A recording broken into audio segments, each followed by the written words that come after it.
My very first job. Your very first job. But I guess my first kind of structured job was McDonald's. And I said to Carol, I have a good idea. I'm going to get involved in politics. It's a small province, but it's a big province, over 1 million people. Yeah. So every day there's something somewhere in the province, right? So, but just to visit the province and just see there's so much good happening. Sometimes we focus on the challenges, that's right, but there's so much good happening. It's a beautiful province and there's beautiful people. So certainly we're very focused on healthcare and the challenges in healthcare. And we're very focused on making sure people can have access to care. So when we look at the access points, they go to see their family doctor or they go to the emergency department. Those are kind of traditional access points. Yeah. So since I've been Premier, we've actually added 1 million primary care appointment opportunities every year. 1 million. Nova Scotia. Just my heart.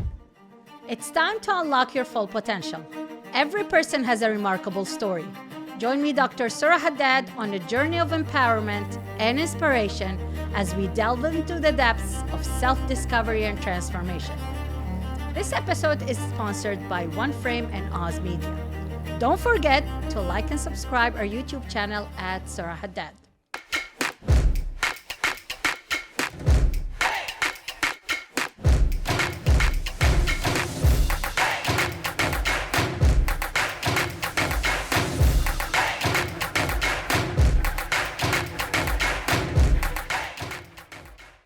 From a career in finance to the world of politics, he boldly entered it until he became the leader of the opposition. From the opposition, he rose to become the head of the government. His ultimate goal is a strong Nova Scotia. I won't elaborate much in the introduction because I'm sure his journey has much to talk about. My guest today on top is the Premier of Nova Scotia, Mr. Tim Houston.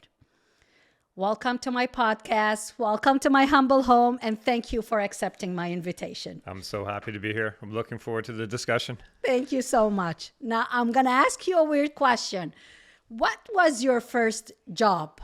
My very first job? Your very first job. I actually started working quite early. I delivered papers. And then I worked when I was, I don't know, maybe 13 or 14 years old. My neighbor was a bricklayer. And so his son and myself used to go and help him in the summers carrying bricks and making mortar. So for him, so that was fun. I saw a lot of different job sites. And then, but I guess my first kind of structured job was McDonald's. I worked at McDonald's. How old were you? A couple of years. I would have been 16 when I started working there. Yeah. So it was actually, I always talk to people. I stop at McDonald's and talk to people now and say you learn a lot. They have such good training. They teach you, you have if you're on the front, you're dealing with the customers. So you have the customer interaction. If you're in the back, it's kind of the stress of a kitchen, right? Yes, and the busy times. And, so it was actually, I have really fond memories of those times, actually. Made a lot of friends that I still see from those days. Oh, good. And you got a lot of experience there with customers and stuff? Yeah, just the customer interaction and, if the burger has pickles when it's not supposed to and, all these types of... people will get mad at these types of situations, right? You learn a lot. So that was, I guess I would say, from different little odd type jobs, that was a job. That was my first kind of structured job with a training and paycheck every couple of weeks and all that good stuff. Now, at that point, did it ever cross your mind that you're going to be the Premier of Nova Scotia? It wasn't, I didn't grow up in a political household. We didn't talk about politics. It wasn't really something that I was either thinking about, wanted to do. But as I got older and had children of my own in the school system and stuff, that's when I kind of, started to pay attention a little bit. And I always tell the story that there's only two ways people get involved in politics. Yeah. One, they get asked. Yes. Somebody says, hey, you should put your name forward or you should get involved. Yeah. Or the other thing is they get upset or they get angry at something that happened. And I always say, nobody asked me to get involved. You wanted to change something. I wanted to change something. Yeah, I wanted to. A couple things happened that made me kind of try to understand how the process worked. Who are these people that represent us and how does that work? And, where do they get their ideas and stuff? So that was kind of when I really started to try try to understand the system. Okay, so there's political parties. There's kind of three main parties. There's MLAs. This is what they do, and that's when I really and I say when I really started to look at the system and look at the quality of people who were representing us, I was like, wow, there's a better way to do this. So I'll dive into politics in a bit, but I wanted to ask you, I know you moved around there in your life, and then you came back to Nova Scotia. So tell me a little bit about all that. Yeah, so my father was in the military. Okay. So we a typical military family. I was born in Halifax. Yeah. I was a middle child. My older sister was born in Halifax. I was born in Halifax. We were living in PEI when my brother was born, so he was born in Summerside. Okay. Then we moved to Trenton, Ontario. We moved to Comox, British Columbia. So it's every 3 years usually, right? Yeah, we was quite boy, a bit, okay. quite a bit. And then my dad was from Ontario. Yes. But he joined the Navy young, so he came to Halifax as a young sailor. Okay. And met my mom, who was in Halifax. So there was like a true love story of young sailor moves to town, meets local girl, married for over 55 years, right? But so his retirement posting was to Shearwater. Yes. I was in junior high at that time, so I went to Fairview Junior High. I went to Halifax West. I went to St. Mary's. So when people ask me where I grew up, I generally say Halifax because that's where I did most of my growing up. But the military upbringing, growing up on military bases and moving every couple of years, it kind of forces you to adapt to, make new friends, and try to. Was it hard on you there because you had to, at your age, like even teenage years is hard to move from one place to another. It was kind of all we knew, right? Like because we were on military bases, so we always had friends that were moving away or new kids that were moving into the neighborhoods. I think it was probably harder for my mom. Than just all we knew. Yeah. And playing sports, you get on a hockey team, you go to a new community, you try to get on that hockey team, or all these types of things. But it's hard. It's definitely change. Yeah. You learn a lot about change. Yeah. Yeah. But you learn how to meet people too. Yeah. And what you like. New So cultures. it was. Yeah. It was. I thought it was a great way to grow up. I really did. Yeah. Yeah, for me it was hard. You moved around a bit too. So you studied at St. Mary's? Yeah, I went to St. Mary's. Yes. But did commerce there, accounting, and then worked for a chartered accountancy firm in Bedford, actually, White Burgess Lange Lehman. Yeah. And did my CA studying there. Yeah. When I became a CA, so I became a chartered accountant, the CPA now. Yes. In 1995, Carol and I got married the same year. Okay. And we moved to Bermuda that same year. So we got we got married Why and Bermuda? moved away. Why Bermuda is an interesting question. Like I always, a lot of Bermudians go to school in Atlantic Canada. Yeah. So I went to school with Bermudians. Yes. Bermudians that are becoming chartered accountants, they do it through the Atlantic School of Chartered Accountancy. Okay. So they would come up here and do courses with us. So I always knew Bermudians, and I always thought, wow, it'd be great to live in. That sounds pretty good at some point. So we went down as newlyweds, and that was kind of a get married. You get married, you leave your. We both lived at home when we got married too. So we left our home, left our country, our friends, our family, and moved away. And it's probably, I mean, honestly, when I look back, it's just the way that I grew up in military families. It's probably, just kind of you're used to moving. The change was But it was great. We lived there for 12 years. Both of our kids were born there. Nice. And it was just a great thing. But when our kids started school, we decided we wanted to bring them home, close to family, and raise them in Nova Scotia. Good. And you worked here as an accountant too, right? Yeah. So I worked in Bedford for White Burgess Lange Lehman as a studying to be an accountant, then as an accountant. In Bermuda, I worked at Deloitte, the CA firm, and then when we came back. When we came back to Nova Scotia, I had a partner in New Glasgow. We had a small business in New Glasgow. Okay. And so I was just living in rural Nova Scotia. Why the change into politics? So we came back, and our kids were in activities. So we were submerging ourselves into the community there. And at that point in time, lots of our kids' friends, fathers were working out west, going back and forth, and just different things that, I started to kind of ask questions. Well, how does this work? And what's happening here? And these types of things. So so that's kind of where I started to get interested in how it all fits together. Okay. And then I remember we were at the hockey rink one night and I was talking to some people, and I went home that night and I said to Carol, I said, I have a good idea. I'm going to get involved in politics. She had a certain reaction to that because we weren't political. Yes, yeah, like we weren't, yeah. And so she asked kind of an interesting question at that time. She said, what party? Yeah. And I said, well, I'm not too sure. So that's because we didn't have any affiliations. And Okay. so I did a bit of research. I Yes. kind of went, and the leader of the Liberal Party was coming through Pictou County at that time. I went and sat in the back and listened Yes. to what they were talking about. The leader of the PC Party was coming through, went and sat in the back and kind of listened and just tried to figure out what kind of spoke to me, where I thought I fit in. So I decided to seek the nomination for Pictou East for the PC Party. This is about 2012.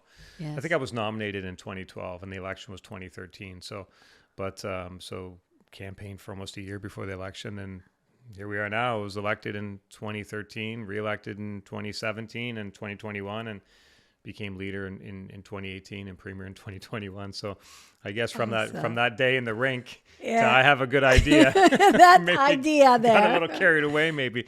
Yeah. So now, how do you describe the challenges from becoming, like the leader of the opposition to becoming the premier of Nova Scotia? Yeah, I think the premier's chair it's really not something you can fully prepare for. Yes. I always, when we were in opposition, I really tried to focus on the issues and understand the issues. So I didn't want to just complain. Yeah. It's kind of easy to complain, like that part of it's pretty easy. But I really tried to understand, okay, what would we do? What would I do? How could we address this? So even when I was leader of the opposition, when we were in opposition, we used to put full plans out. This is what we would do. This is for this and that, and try to understand them. But then, so you feel like you're prepared, but then when you get in that chair, you're prepared, but there's a lot of moving parts. Yes. There's a lot of moving parts. It's a wonderful province. It's a small province, but it's a big province, over 1 million people. Yeah. So every day there's something somewhere in the province, right? So, but wow, what a privilege to be the premier and travel around and speak to people like you on podcasts like this. You. But just to visit the province and just see there's so much good happening. Sometimes we focus on the challenges. Yeah, that's right. But there's so much good happening. It's a beautiful province and there's beautiful people. So do you have some nights that you say, what did I do to myself? And how do you get out of this? Definitely sometimes Carol and I say, like, how did this happen? Yeah. Right? But it is truly something that I think about, and this is a period in time in my life. I put a lot in to being premier of the province. I really put a lot in because I get a lot out. Yes. And I know that, someday I'm not going to be premier anymore. And then I'll have the rest of my life to do other things. Yes. But I don't want to spend that last portion of my life thinking you were right there. You were right there and you could have did something about it. Yeah. So we really try to instill that same sense of urgency. I feel a sense of urgency to get things done. And I know my team feels it too, because it's only a window of time, and Nova Scotians have a right to expect that their government feels an urgency. Sometimes when people, it's the government, or good pace of government and stuff, and it can be frustrating for citizens. Like they start to feel like, nobody cares. Yes, yeah. So we're always try to go back to this public service. Yes, we're here to serve. Yes. We're not perfect. We don't get everything right. That's right. But we should always give a high level effort. So how do you deal with opposition and all the negativity and all that stuff that's around you? There's definitely a lot of that, but I'd say a couple things. Yes. Number one, people are polite. Yes. Like I run into a lot of Nova Scotians every day, and even when they're not happy about something or when they have a terrible, tragic circumstances in their life, they're generally polite about it. So that kind of always inspires me to go good and to keep moving forward and do the best that we can. And the other side is what's that expression? That the hater's gonna hate, right? There's Yeah, always that's gonna right. be Yeah. there's always gonna be some of Yes. that. There'll Yeah. always be some people who, no matter what you do, they'll say that was wrong. Yeah. So you try to not focus on that. Okay. I mean, we're human, so we hear it and we feel it. Yeah. But we don't focus on that. We just try to focus on what's possible. Okay. And if it's wrong, we say, hey, that's wrong. Yeah. Well, we can fix that, or that's wrong, and we're going to try to fix it. We'll see what we can do, but we have to be honest about where we're at. So I know when you took over, there were so many challenges. So what would be a couple of things that like a lot of people hear the negative things. I want the positive things. What do you think, when your government took over, that you say, yeah, I'm proud to say this, I did this? Yeah. So I think this is something I think about a lot. Yeah. Because I remember when I was running to be the leader of the PC party. Yes. So it was a campaign. Yes. Campaigns have highs and lows. Yes. Like the highs and lows of the campaign. Yeah. So, and it was 5 people. It was a 5 contested. It was quite a campaign. Let's say. I was driving to the city one night and I was talking to my friend, and he said, "Look, I have no doubt that you'll be the leader of the PC party." Yes. And to me, that seemed like it definitely wasn't a certainty. It seemed far away. And he said, "And I have no doubt that you're going to be premier of this province." And that seemed like so far away.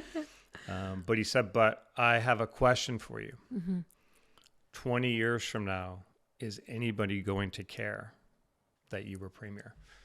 So I knew what he was saying. Yes. When you get there, do something, right? Yes. So I always try to think about, is this a positive change and is it a positive change that can outlast us and make a big difference?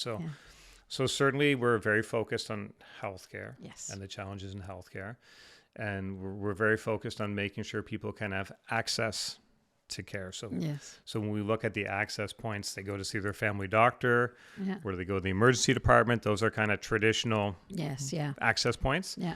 So since I've been premier, we've actually added 1 million primary care appointment opportunities every year. 1 million. That's nice. 1 million. In a province of 1 million people. Yeah. That's an incredible amount. Yes. So we did that by working with pharmacists, opening up pharmacy clinics. We did that by mobile clinics. We did that by urgent treatment centers. So these are all new access points that I believe will change the face of healthcare for the long term. Right. Yes. So I'm proud of the transformation that's happening there. Yeah. I wish it was quicker and stuff, but I think it's one that will last. And then.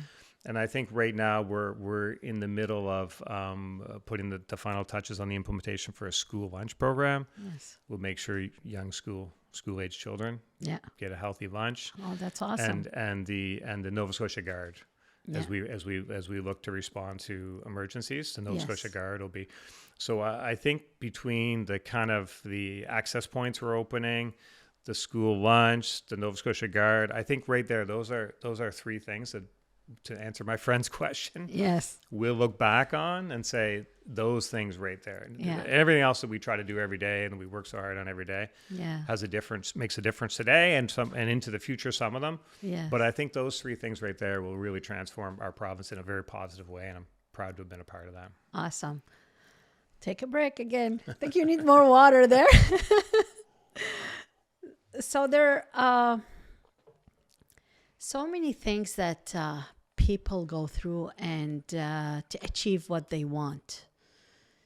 Do you think that, from your experience, that anybody can achieve what you did? Absolutely. Yeah. In this province, in this country, and the way our democracy works, 100%. Like if you think about myself growing up in a military family, and in Halifax, when we moved back to Halifax, I grew up in a duplex in Fairview, and we didn't talk politics. We weren't involved in politics. We were certainly not anyone that put their hand on my shoulder and said, "This is a guy. Let's get him through the system." We just kind of got involved, and talked about what we thought was possible. So, but public service is not for everyone. But for those that have that calling to serve, Yes. politics is one way to do it. There are lots of ways to do that. There are volunteers all through our communities that every day make life much more positive for so many people. Yes. Politics is one way to do it, but that's the thing. I think like everything really is possible, but it's I had a chance last week to talk to some of our Olympians who are going off to Paris. Yes. And the dedication that they show in what they're doing, and the training and all those types of things, not many people are that committed. Yes, that's right. And can stay committed to something for so long. So that's a special skill set, right? And I think serving the public and public service in whatever capacity people use, like it's a commitment that not everyone has. Yeah. But for those that have it, there's like I say, I put a lot in because I get a lot of. You can feel good about it. Yeah. You got to do the work. It's great. So what would Tim Houston's biggest challenge be?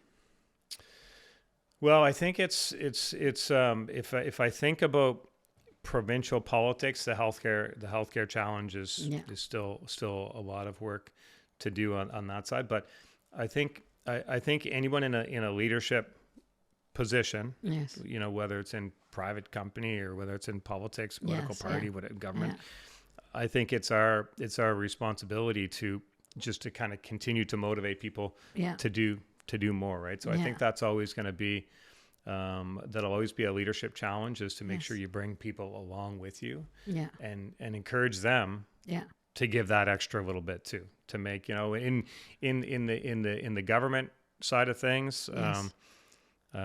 Todd Leader wrote a book, and it's called "It's Not About Us." Yes. And he has a story in there that I always remember this, and try to hold it near and dear, because he's like, if you're providing a service to the public, and your 3:00 appointment shows up, and you look at the clock and it's 10 to 3 or quarter to 3, and you think, I could do a few more emails, or let me just make 1 or 2 more calls. So in other words, they can wait till 3. I can do a couple more things.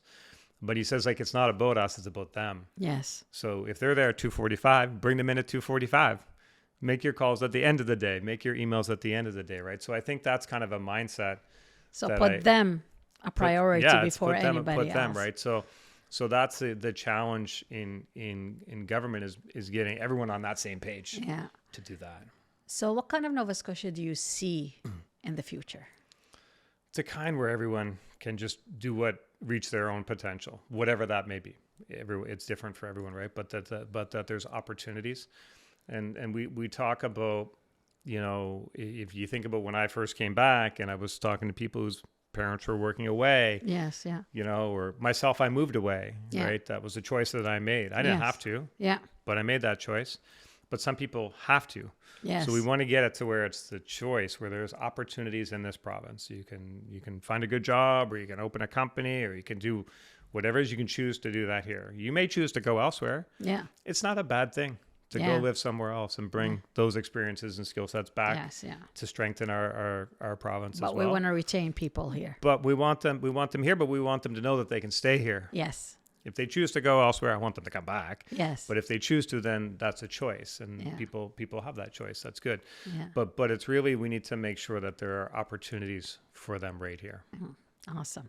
Now, how has Carol come into all of this when you're so busy working, and what kind of challenges do you think that she faces?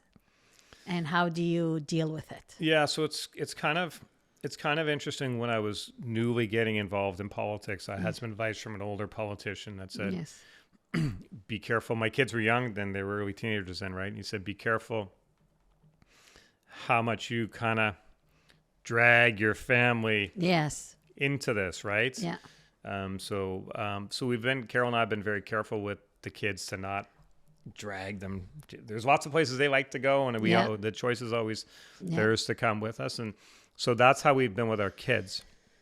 But it's also been with Carol and I like that too. Yes, so sometimes Carol goes to events with me. Yeah. Sometimes she has other things with the kids or at home or whatever, and we just kind of go with that. But I think just the way that we kind of came into politics, at the point we did, we had our own kind of routines in our own community. We had our own friends, and people have been respectful of that. So I've been fortunate that, you know, people, and I think it's kind of a Nova Scotia way either. Like people aren't, you know, they're not aggressive to your family, to go to your house or anything like that. Like it's very rare anyone calls my house even now, right? So I think people are respectful of the private space, but I mean, no doubt Carol gets some messages on her private messages on her Facebook account. Hey, can you tell Tim to do this or whatever? But you know, we had early on, we had a message on our home phone that said, "This is the Houston residence, right? If you're calling to speak to one of us on a personal matter, and leave your name and number, we'll call you back. If you're calling to talk about a constituency issue or your culvert is broken or something like that, here's the number for the constituency office, and it would be best if you call there." And I think people have been respectful of that too. That's awesome.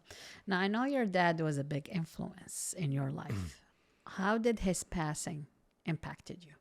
Yeah, so I actually can feel the emotion right now, just kind of thinking. I'm sorry. Thinking of him. But my dad was an inspiration for me because my dad worked from when he was young. He was a hard-working person. He was a kind person.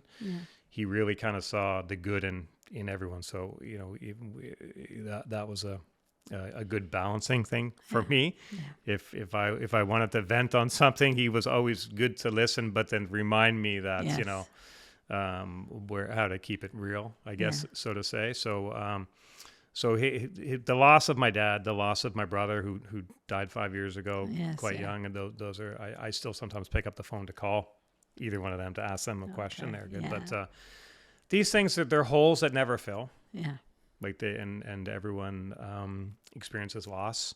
So we all know that grief, and we know that these are holes that don't fill. And they're not supposed to fill, I guess, right? You're supposed to have those memories, and they're supposed to elicit an emotion in you. So my dad's passing, I think my dad was I'm happy that he was able to see me as Premier and kind of that stuff. But there's a funny story about my dad. He was the commissioner at the Johnson building in Halifax, which is also the building where the government employees' gym was, right? So I would like to go into the gym and go on the treadmill. And sometimes I would want to go in. My day was kind of just, the hours were a little weird. I might try to go in there like 11 o'clock at night. And I would get there, and he would say, the gym closed at 8. I'm sorry. And I'd be like, come on, Dad, can I, there's nobody around. And he said, I was opposition then. And he said, well, you have to get a letter from the minister that authorizes you to come to the gym whenever you want. If you can get that letter and show it to me, then I'll let you in after a military guy, right? He did that. So I got the letter. Yes. And I showed it to him. And then every time that I would go in, he would want me to show the letter that it was still so. Even though he's seen it before. Yeah, and that kind of, and then on election night, my dad was talking to somebody, and they said to him, so I was just Premier. There was all kinds of excitement, and somebody said to my dad, well, now Tim can go to the gym whenever he wants. And my dad said, he didn't even like it, just where my dad was. He said, oh, well, that's up to the higher ups to decide. Like he hadn't processed that his son was the Premier, right? And I think that story kind of tells the type of person my dad was, just a humble person, right? So I miss him tremendously, for sure. I'm sorry. Now, I'm going to say some words, and I want you to tell me what they mean to you. Okay. Canada. Strong, proud. Nova Scotia. Just my heart. Carol. Even more my heart than Nova Scotia. So Carol and I, next week will be 29 years that we were married. Oh, congratulations. And, it feels like 2 years. Like it really does. Like it's amazing. I mean, Carol is like, some people say you find your soulmate, and she's an incredible mother. She's an incredible friend, and she's just an outstanding wife. So, awesome. Opposition. Well, I'll be careful on this one because I've been in opposition too. Yes, that's right. Yeah. Trying hard. Trying hard. Yeah. Government. Responsibility. Just there's a heavy responsibility with government to do what's right for people, what's in their best interest. Healthcare system. Work in progress. Work in progress. Media. Media doing their job, I would say. But most of the time, they're getting the wrong stuff there, though. I think if I go back to opposition and media, sometimes the media thinks through the eye. I don't know. I just think that I understand the challenges that they face. Yeah. Because it's a fast-paced world. Yeah. And especially the print media. Like if you write something, it's already out of date by the time, just because and people just demand more and more information. So I understand that they're feeling that pressure and just trying to grab the eyeballs in. So I totally get all that. But I think sometimes in their efforts to grab the attention, they sometimes lose sight of kind of what the most of the times I would say is, right? But I can say it most of the time. Well, I just think sometimes they like it's there's a lot of editorials and less journalism. Yeah, I guess would be the fairest way I could say that. PC party, and I know it's different than the Conservative Federal Party. Yeah, Progressive Conservative Party is just the values of our party are I always say they're Nova Scotia values. We value entrepreneurship. We're kind, compassionate government. We just try to focus on people and what matters to people and what policy would be helpful to them. Tim Houston. Well, you've never been asked this question, no, right? I haven't actually. There's 1 million Nova Scotians, and they would all probably have a million feelings about that, right? But I just I'm honestly just trying to do the best I can. Like I don't really I think I'm a pretty simple person when you get right down to it. And I just try to do the best I can in any given moment in time. And it's not always perfect. Yes. But I always say to people, some of the policies we've done, I've had to backtrack on it and say, well, we got that wrong, right? Yeah. But I would say even when we got it wrong, we'll do a couple things. We'll be adult enough to say we are wrong. We got it wrong, right? Yeah. But I would tell people for sure that whatever we were trying to do, we were coming from our heart. Yeah. We were trying to get it right. Yeah. If we got it wrong, we got it wrong. But we'll have to be honest about that. But I think if you said Tim Houston, I'd probably say what you see is what you get. Oh, well, that's awesome. That's good. It's hard to actually say things about yourself, but I like how you said, if we are wrong, we would say we are wrong. Mm-hmm. And I like that. We've had to do it a bunch. And you know what? We're humans. And this is what happens. We're not always perfect. But we try I think to the do bigger good danger things. is to not and to dig in. Yeah. And keep pushing and keep pushing. Yeah. Sometimes you have to back off and say, we didn't get that one right. Well, thank you so much, Mr. Premier, for coming and for talking to us. I know there's a lot to talk about, but I don't want to keep you long.